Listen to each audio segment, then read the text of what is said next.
Why do Austrian kitchens feel prepared for anything? Open a cupboard and you'll find jars and tins waiting, as if winter never leaves. Alps, forests, and hard winters taught families to store sunlight and labor away. And it starts with a food that waits patiently in metal. Long before it was sealed in tins, goulash lived in iron pots. It simmered slowly on stoves, fueled by wood and patience. Originally a food of laborers and shepherds, it spread through Austria from the plains east of Vienna into Alpine kitchens where meat had to last and warmth mattered. Austrian goulash begins with onions, cooked down until they nearly disappear. Paprika follows, deep red and earthy, then beef, caraway, garlic, and broth. Nothing is rushed. Hours of gentle heat allow fat, spice, and meat to merge into something sustaining. Once cooked, the stew is portioned into sterilized metal cans, sealed airtight and heat processed.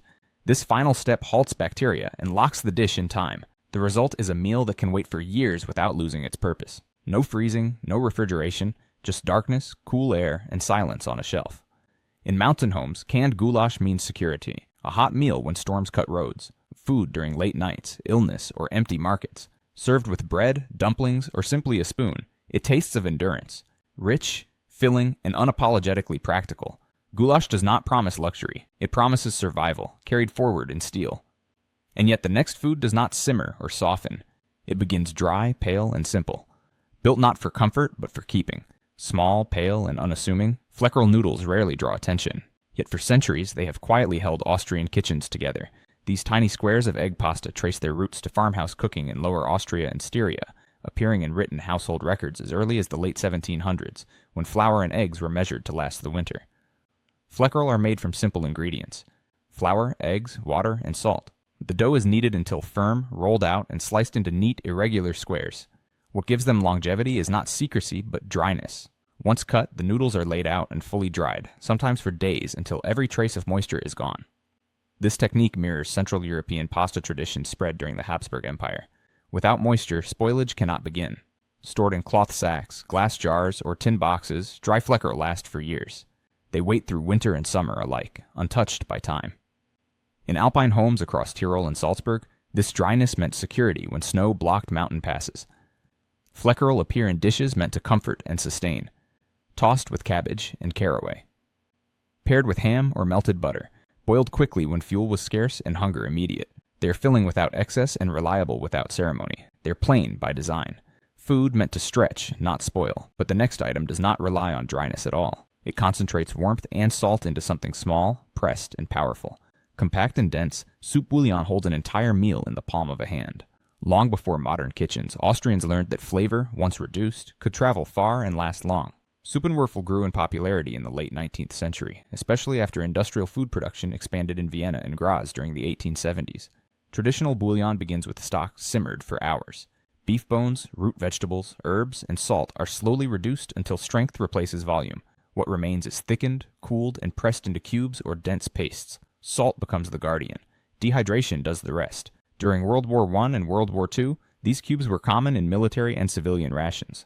With almost no moisture and high salinity, bouillon resists spoilage naturally. Wrapped tightly or stored in tins, cubes remain usable for years. Mountain households relied on them when fresh food was unreachable. A pot of water and a single cube could revive strength after labor or illness. Bouillon flavors soups, grains, dumplings, and stews. It stretches meals quietly, turning simple water into nourishment. During war and scarcity, these cubes became essentials, not conveniences. They dissolve, but do not disappear. Their purpose endures. And yet the next preserved food is not reduced or dried. It is fully cooked, fully formed, and sealed as it is meant to be eaten. Smooth, pale, and dense. Fleischkäse sits somewhere between sausage and loaf, a product of precision rather than improvisation. Originating in Bavarian and Austrian butcher shops in the 18th century, it became widespread in Austria by the early 1800s, especially in Vienna and Upper Austria. Fleischkäse is made from finely ground pork or beef blended with ice, salt, and spices until it becomes a uniform paste. This mixture is baked slowly until firm, then sliced thick for serving. For preservation, it is cooked fully, packed into sterilized cans, sealed airtight, and heat processed. Industrial canning expanded its reach in the early 20th century, particularly during wartime. This sealing locks out air and bacteria, allowing canned Fleischkäse to remain shelf-stable for years.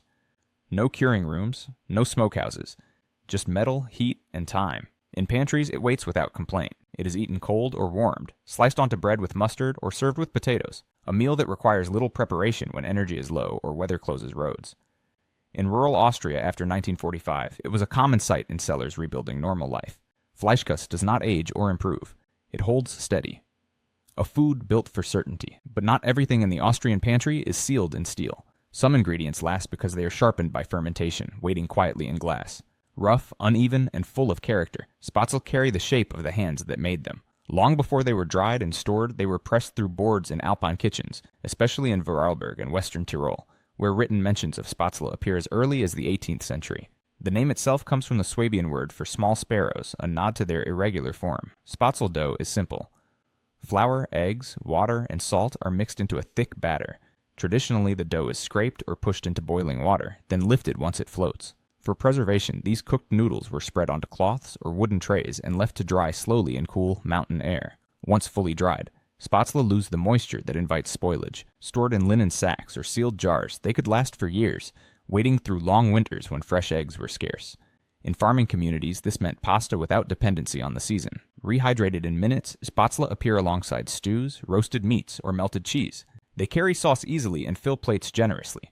They are imperfect by nature and dependable by design. Food shaped by hands, made to endure. But the next staple does not dry or harden. It flows.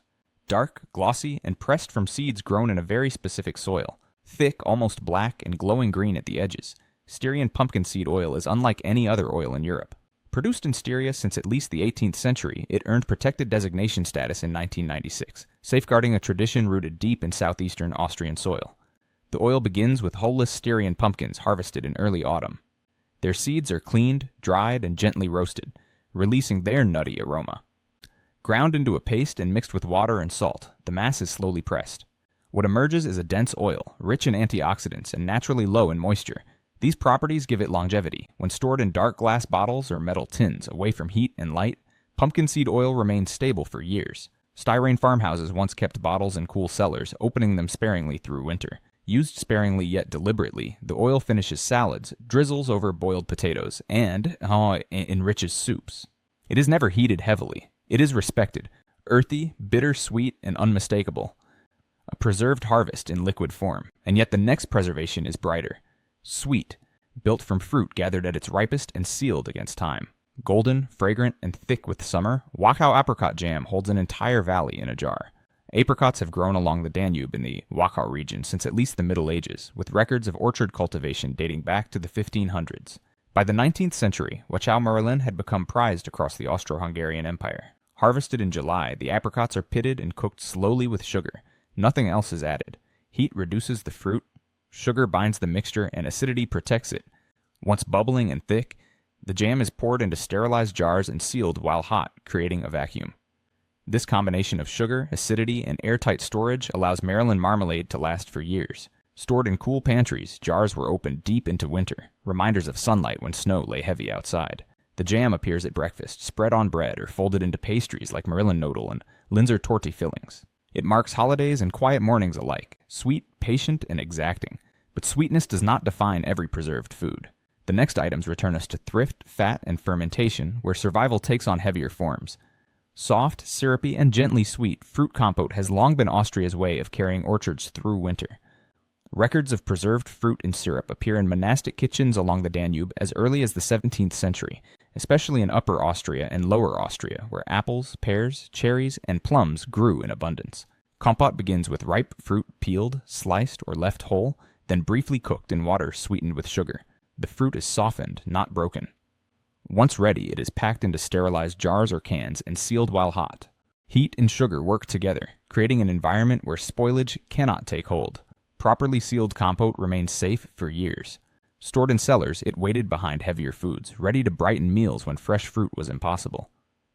During the 19th and early 20th centuries, compote was a standard part of rural household preservation, especially before refrigeration became common. Served cold beside dumplings, roasts, or porridges, compote balances richness with freshness. It appears at Sunday tables and weekday suppers alike, gentle, reliable, and quietly nourishing. But fruit preserves do not fuel everything. The next staple turns to fat, dense and enduring, drawn from the animal itself. White, solid, and dense. Pork lard once defined Austrian cooking.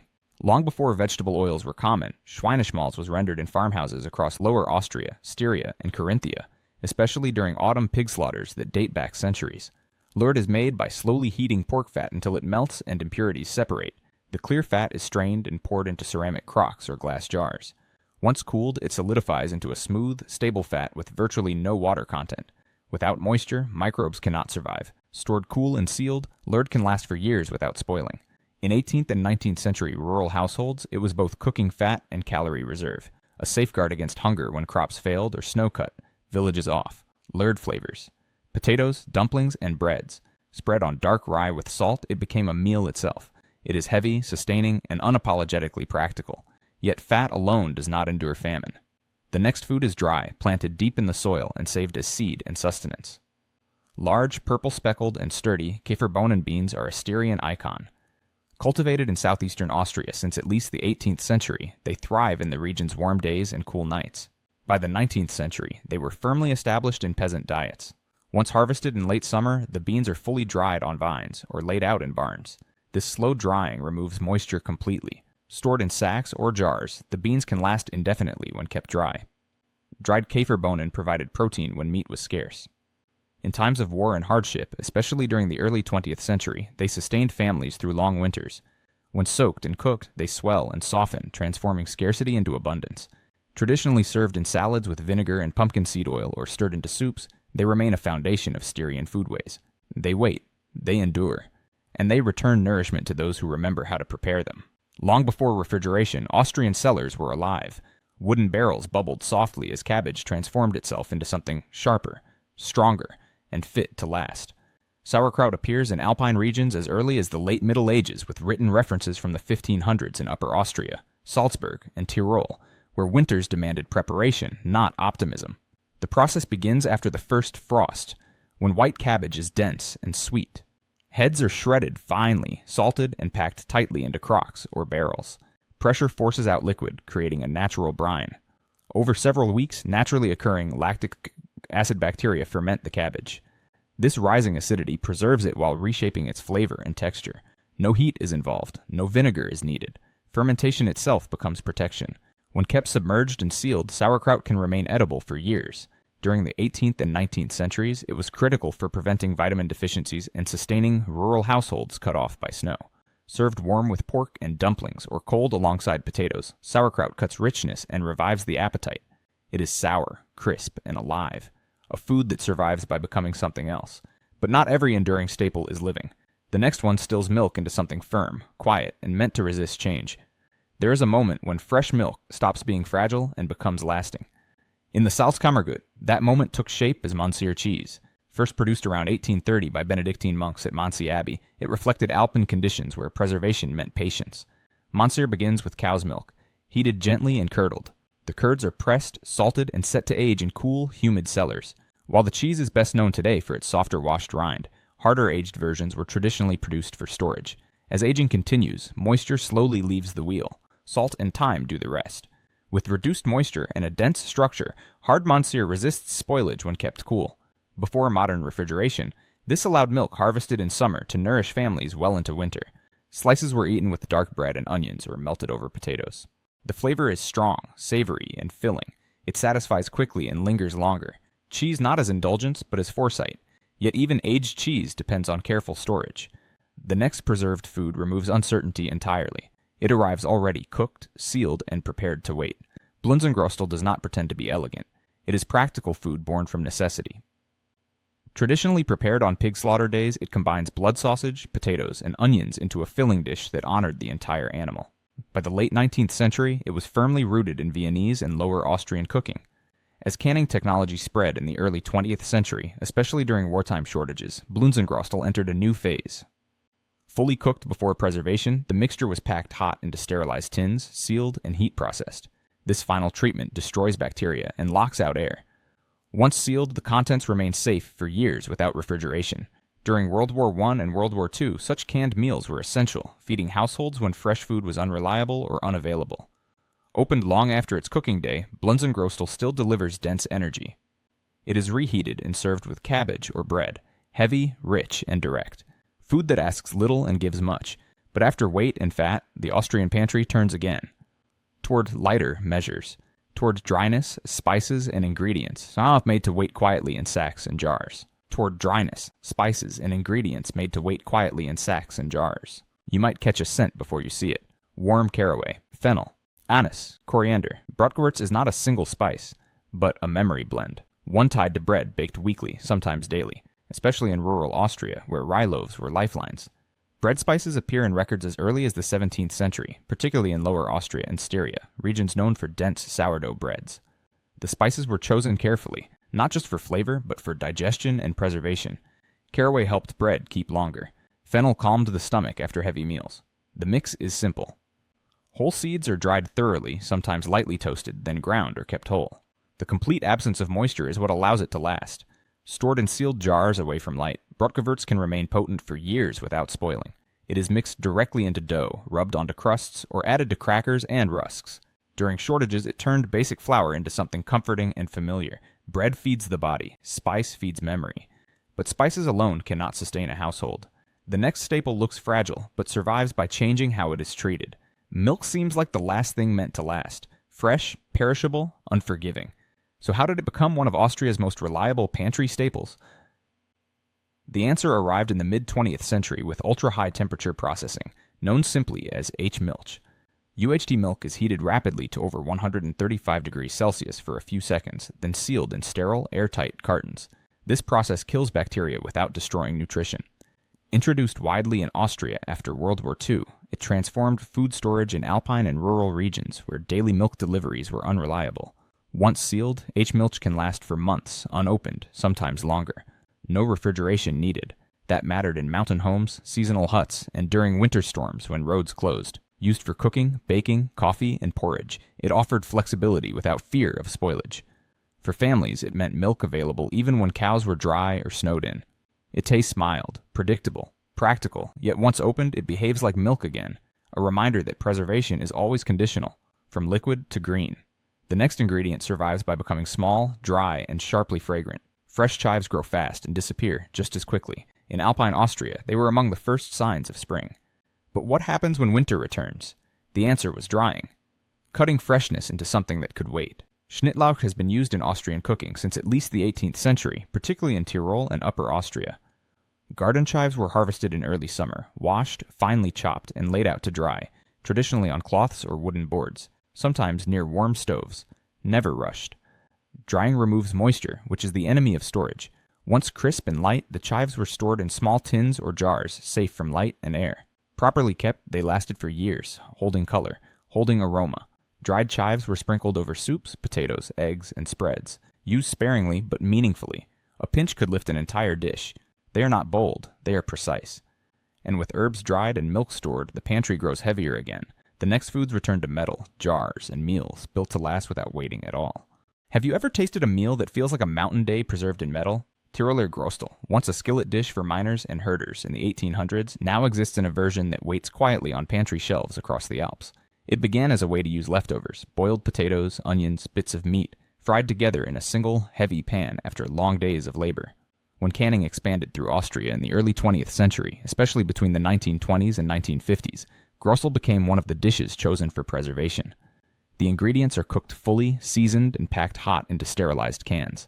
A final heat processing step seals out air and destroys bacteria, locking the entire meal into suspended readiness. Unopened, canned Tiroler Grostel can last for years. Families in Tyrol kept it in cellars for emergencies, snowstorms, and long hunting trips. Soldiers and travelers relied on it as a compact, calorie-rich staple. Warm it gently and it returns to life. Smoky potatoes, soft onions, savory meat.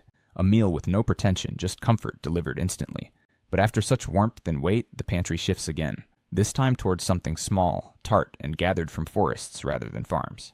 High in the mountains and deep in forested regions, small red berries ripen where little else will. Lingonberries, known as Preiselbeeren in Austria, have been foraged for centuries in Tyrol, Salzburg, and Carinthia. Their use appears in regional records as early as the 1700s. Naturally acidic and low in sugar, Preiselbeeren resists spoilage even before preservation. After harvesting in late summer, the berries are rinsed and laid out to dry, traditionally in thin layers on cloth or wicker trays. Sun and air slowly remove moisture without damaging flavor. Once dried, the berries become light, firm, and shelf-stable. Stored in linen sacks or sealed jars, they last for years. During winter, they offered brightness when orchards slept.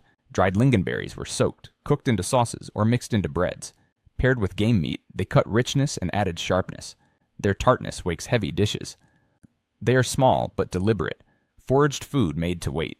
And as forests give way to cellars again, the pantry turns toward fat and smoke, toward foods shaped by salt, thyme, and fire, prepared for the longest wait of all. What keeps meat safe when iceboxes do not exist and winter lasts half the year? In the Alps, the answer was speck.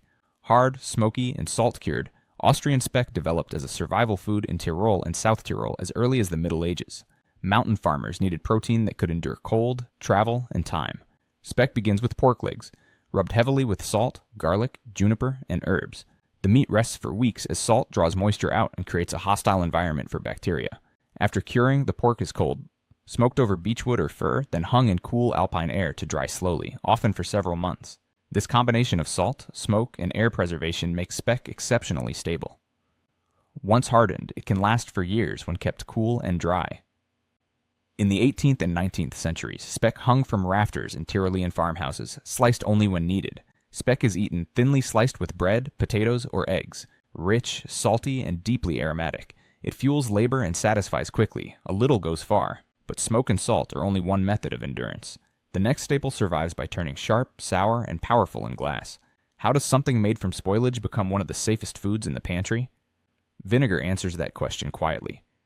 In Austria, Essig has been used since Roman times, with wine vinegar production documented along the Danube as early as the 1st century CE. Essig begins when wine meets air. Natural acetic acid bacteria convert alcohol into acid, slowly and without force. By the 17th and 18th centuries, Austrian households were intentionally producing vinegar in wooden barrels and ceramic jugs, especially in Lower Austria and Vienna. Once the transformation is complete, vinegar becomes self-preserving. Its high acidity prevents harmful microbes from surviving. Jarred and sealed, vinegar does not expire. It deepens, it sharpens. Even sediment or cloudiness is harmless. Stored in glass bottles or stoneware, Essig waited patiently in cellars, used to pickle vegetables, flavor soups, preserve meats, and clean surfaces. During shortages, it stretched food and prevented waste. Sour, clean, enduring. Austria preserves to endure mountains and cold. Greece preserves to endure sun and sea. Different lands, same instinct. When nothing is fresh, heritage still feeds. But how does survival taste where olives replace rye and heat replaces frost? Open the Greek pantry next and see what waits there.